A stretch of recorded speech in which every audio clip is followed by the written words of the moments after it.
भोकरदन तालुक्यातील अनवा, जळगाव सपकाळ, हिसोडा, पारध मार्गाला कोट्यावधींचा निधी पण रस्ता बांधकाम विभागाचे दुर्लक्ष. अनवा, जळगाव सपकाळ, हिसोडा, पारध मार्गाच्या कामावर ग्रामस्थांचा संताप.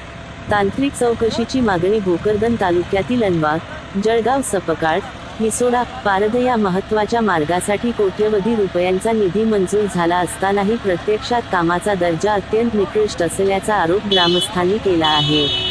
नव्याने रस्ता तयार करण्याऐवजी केवळ वरवरची मलमपट्टी सुरू असल्याचे चित्र पाहायला मिळत आहे. स्थानिकांच्या मते, रस्त्याचे खोलीकरण आणि मजबूतीकरण न करता फक्त वरच्या थरावर काम केले जात आहे.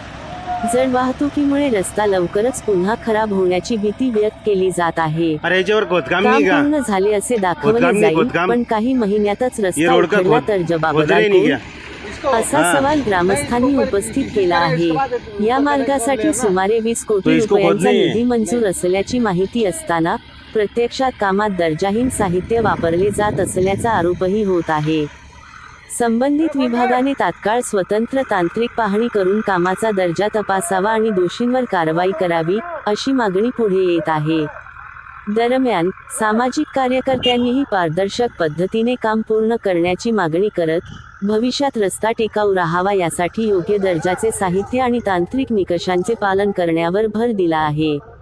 आता प्रशासन या गंभीर आरोपांची दखल घेऊन चौकशी करणार का, की कोट्यवधींचा निधी खर्च होऊनही ग्रामस्थांना पुन्हा खड्डेमय रस्ताच नशिबी येणार, असा संतप्त सवाल नागरिकांकडून केला जात आहे.